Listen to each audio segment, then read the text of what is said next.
In this video, we're going to cover the updates to Zip 3.0.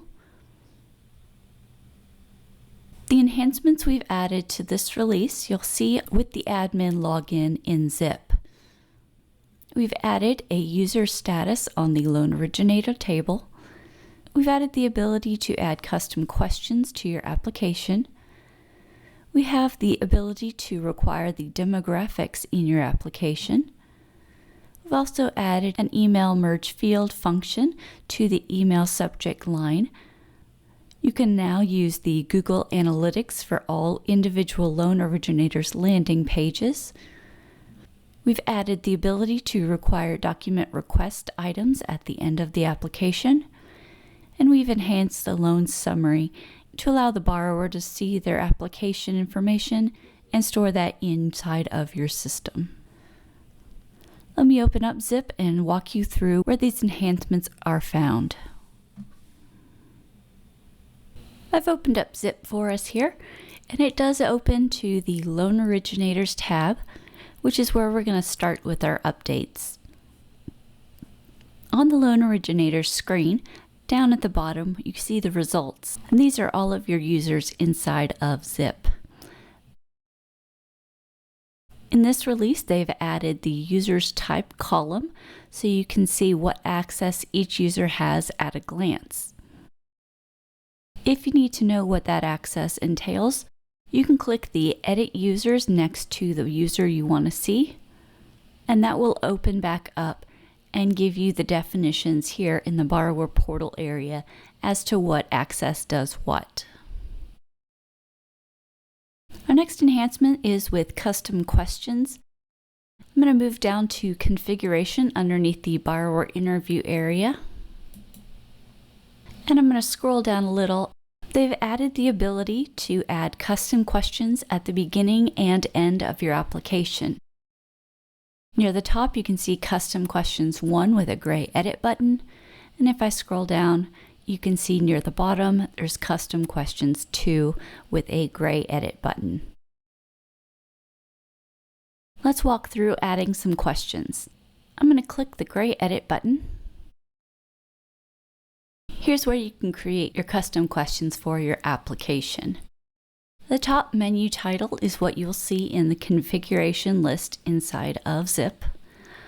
I'm going to delete out Custom Question 1. I'm going to type in, are you a first-time home buyer? I'm going to copy that and paste that into my first question area. Out to the right, you'll see a drop-down. These are the formats that you can give the options for answers. You can leave a text, which allows the borrower to type in any response. You've got multiple choice and check boxes, allowing them to select options you've already entered. And currency and date, putting that information into a certain format. For this question, I'm going to use the multiple choice and type in my options by the radio buttons.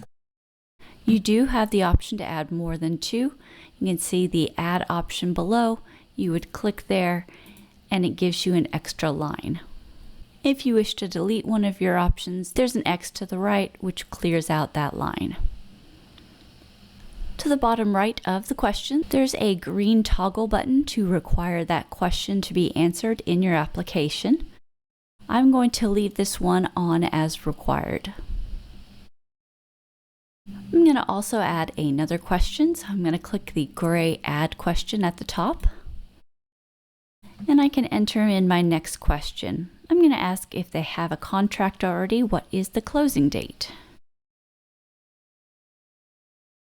And over to the right, we can select our option of what the borrower fills in. I'm going to select the date option, so they have a date to fill in. I'm also going to uncheck the radio button for requiring, because some who fill in the application may be doing a refinance and may not have a contract. In this view as well, you're able to rearrange your questions after you've entered them. You'll click on the 6 dots above the question and drag it to the spot that you wish to have that question. That will rearrange that, and then you can click Save at the bottom. We also have a Save and Preview that will show you what that question will look like. After you've completed the question, you do want to make sure that you've checked the checkbox off to the left of the question if you do want to include it in your application to your borrowers. You have the same option at the bottom of your application. Each of these areas allow for 20 questions to be added to the application. In this release, we've also added the ability to require the demographics to be entered in the application. So in your configuration here, you can select the toggle button, and that will make your demographics required in your application. Our next update has to do with our emails. I'm going to scroll back up and go over to our notifications on the left and edit emails.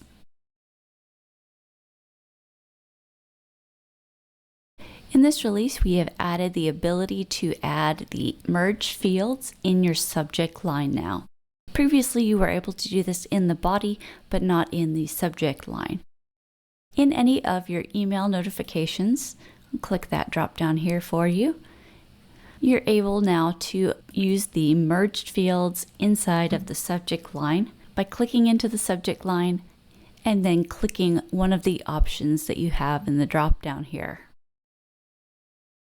This will then feed the information from the application into your email. Next update is to our Google Analytics, and that's over on our settings and Google Analytics on the left. Previously, we had Google Analytics set up and it would only track your main application site in Zip. Now we've expanded this and you can track it for each of your loan originators. Inside this screen, you would select from the drop-down the loan originator that you want to set up. You would turn on the Google Analytics radio button. Then you would need to enter the measurement ID, which comes from the Google Analytics site. We do have a link above the loan originator drop-down list. This will get you started and set up for the Google Analytics, and it will give you that measuring ID. We've also got a question mark next to the measurement ID. We'll also show you where to find this on the site after you've signed up for your Google Analytics. Once you've entered that information, you'll click Save at the bottom and we'll be able to then track each individual LO separately. And the last update that we've got inside of the Zip admin is down in the document template area.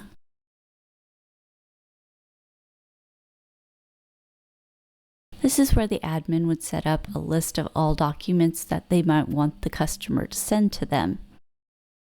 We've added the ability to require that document to be uploaded at the time of the application. It will allow the borrower to submit the application and transfer those documents into their dashboard as a requirement still, so it will not postpone the application to your LO. Inside your document template, you would simply click on the required toggle button, and that would make that document required in your application. Let's go ahead and open up the application so I can show you the changes inside the application for the borrower. When the borrower opens up the application, you can see the menu on the left. The second question is our custom question that we've made. Are you a first-time home buyer? So let's click on that. And you can see we have the two questions in here we created. The first one has an asterisk by it, meaning it is a required field. We did make that question required. And the question below does not have an asterisk since we did not require that question to be answered in our application. The other area we updated inside of our Zip admin was the demographics being required. So if I click on the demographic page, There's now an asterisk up at the top, so it will need to be filled in before they continued on.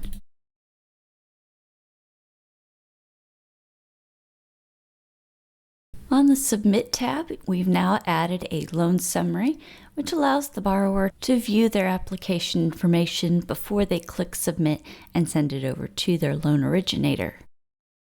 Up at the top, you have several basic information listed. At the top, the VOA report included.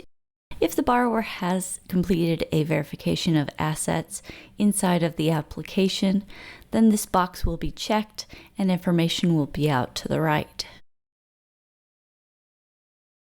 Referred by, contact method, and comments, these each have an edit button beside them. If the user wants to go back to those sections, they can click the edit button and it will take them back to the section. The other lower sections work the same, with the blue edit button allowing the borrower to go back to that section and make any changes if needed before clicking the next button at the bottom. And once the borrower has submitted the application, they'll come to this page, which is asking for some common documents to be sent over from the borrower. Our top option, the government ID, we did make that required in our admin site. You can see it does have an asterisk here. So if the borrower has documents, they can upload those here and it will flow back over to the system. If the borrower does not have the documents at the time, they are still able to click Next. They'll get a warning that they have not uploaded the documents, but it still will submit the application and allow them to create an account to upload the documents later. So then they would click the Accept the Terms and officially submit their application. If you have any questions, please reach out to our customer support at 1-800-342-2599.